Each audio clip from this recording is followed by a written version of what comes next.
Hey, it's Terry Gorry, and this is the Irish Law and Small Business Podcast.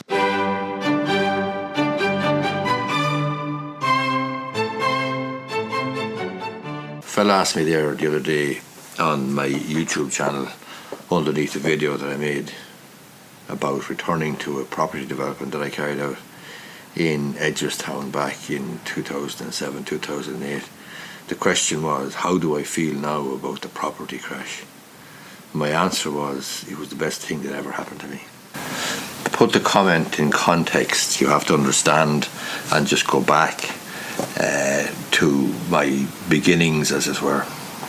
I've made a couple of videos on this channel, on my YouTube channel, and one of them is my origin story, and the other one is to do with, in the last 12 months or so, returning to the property development that broke me basically and changed me completely, changed my career and my life completely when the property market crashed in 2008 and the Celtic Tiger thing came to an end.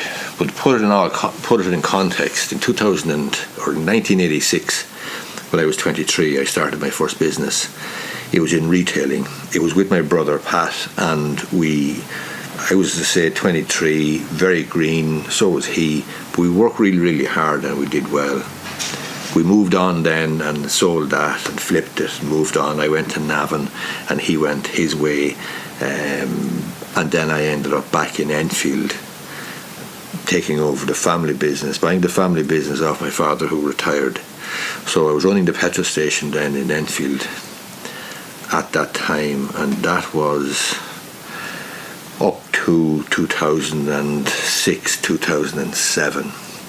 So from 1986 to 2006 or 7, I had what appeared to be a relatively uneventful, successful business in retailing. Everything that I touched went okay, not spectacularly well, but went pretty well. And I always did pretty well doing up retail businesses, flipping them, selling them on, developing them, maximizing the turnover and selling at the right time. I did that then from, say, 1986 to 2006 or 2007. That's 20 years, I think. Or is it 1986, 1996, 2006? 20 years or thereabouts. So in 2006, 2007 then, I decided that I wanted a change of lifestyle, because retailing is very, very difficult in terms of the hours and the time commitment, and it's very difficult in terms of family commitment and so on. And I had 4 kids and wife and 4 kids, so I wanted a change of lifestyle which was reasonable enough. I ended up then, and I was always tricking around in property, buying property, flipping it, investing, but I never did any construction or building before.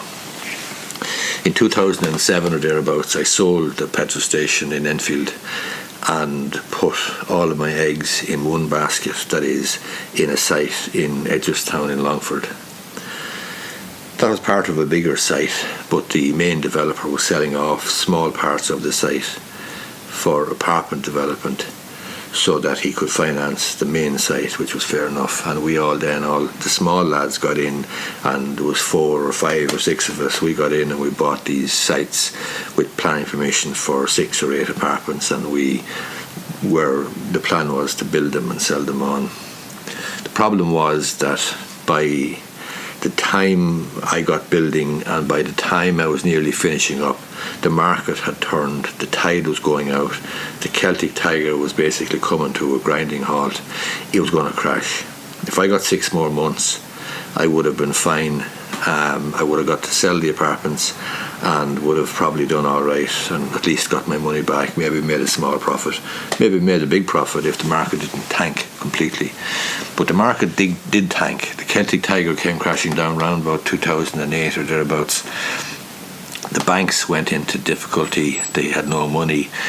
The amount of lending and borrowing that had gone on was just obscene, and people like me and bigger fellas than me, the likes of Tony Riley and Sean Quinn and people like that, eventually they all got caught up in property, or in Quinn's case bank shares, whatever, and simply couldn't repay the money. So To put it in context, Tony O'Reilly was one of the wealthiest men in the country at the time and he went bankrupt. Sean Quinn was one of the wealthiest men in the country at the time and he went bankrupt. But my back was then to the wall in 2008 or thereabouts when the market crashed, because at that point I had 8 apartments that I couldn't sell. The market was completely gone. Everything that I had earned up to that point in my life, all of my relatively small success but steady success over 20 years in retailing and in business, all of that was gone. It was on the table for this development. It was a one-off development that I was going with, and it was gone. At that stage then I had a difficult decision to make. I could have, and this is where in answer to the question from the lad the other day on my YouTube channel, how do I feel about it now? I feel it was the best thing that ever happened, because I was forced to make a decision at the time. But before we go on to face or to look at the decision that I made, let's look at the alternative. At the time I could have blamed the banks, I could have blamed the economists, I could have blamed the government, I could have blamed the central bank, I could have blamed the European Central Bank, I could have blamed the general public for not buying my apartments. I could have blamed anybody. The bottom line is, the best decision that I made was to actually accept and take ownership for the decision which I had made and which hadn't worked out. It didn't make me a bad person, it didn't make me an immoral person. It was just a development, an investment that had gone wrong and was gone wrong, and that was it. I had a difficult choice to make, so my back was to the wall. I'd lost everything, and I decided I would go back to college and study law. So that's what I did. Went to Griffith College, did the preparatory course for the Law Society entrance exam, or the FE1 exams. I got in then, I got past the exams, I got into the Law Society, became an apprentice solicitor at the age of 42 or 3 or 4 or something, I'm not sure exactly, and qualified then as a solicitor in 2011 and started my own practice. Now, I could have had a completely different attitude at the time. I could have refused to take ownership of my mistakes. I could have refused to face the reality, and I could have looked around. I could have looked around for somebody to blame, be it the government, be it economists, be it the central bank, about this. But I am suggesting to you that if you're facing a crisis in your life in the same way that I was, if you were facing a situation where you may have lost everything, then there's a couple of ways you can go. There's a couple of attitudes you can adopt. You can look for someone to blame, or you can take ownership of your mistake and make the best of it. Look at a plan B or a plan C or a plan D. And that's what I did, and it's worked out. So when the guy asked me the other day on the YouTube channel, on the video where I returned to the development in Longford and the mixed feelings that I had and so on, and the chap asked me on YouTube what was my view now, or what was my feeling now. My feeling now is that it was the best thing that ever happened to me, simply because the absolute crisis and the wipeout of my capital and the end of my career essentially at the time, that forced me to do something else. And I actually did law then after that, and I was forced to do that.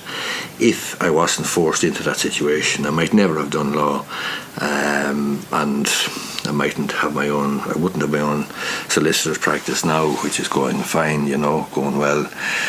So the bottom line is, you have an attitude that you can adopt. You have a decision to make. You can't deal with or dictate or determine the circumstances which befall you from time to time during your life. But what you can determine, what you can choose, is a good attitude. And if you choose a good attitude, the right attitude, when things go really badly for you, well then maybe you, if like me, you're in a similar situation, maybe you will be able to turn it around. Or you could spend quite a lot of time, like many people have done, looking to blame somebody else, carrying around grudges like clanking chains behind them for the rest of their life, and blaming the banks or blaming the government or blaming the EU or the ECB or the central bank or whatever. That type of attitude really hasn't advanced anybody's position very much that I'm aware of. So, that's why I view the Celtic Tiger crash, the going out of the tide on the property market, I view that as probably the best thing that happened to me in my life, certainly in my business life, because it forced me into a path that has worked out pretty well. But I never could have gone on that path or any path if I had spent my time in self-pity and in looking to criticize or blame somebody else. Hope you find this video useful. There's 2 other videos actually before I go that you should have a look at on my channel. One is called My Origin Story, and the other is the one where I returned to the development in Longford after many years. I did it, I think, earlier this year in 2023 or perhaps in 2022. Those videos will give you a flavour for what I'm talking about and how I came to be where I am now, and why I say that the crash of 2008 or thereabouts worked out really well for me, and it was one of the best things that ever happened to me in my life. If you find this video useful, I'd appreciate it if you gave it a thumbs up down below. Thanks a lot.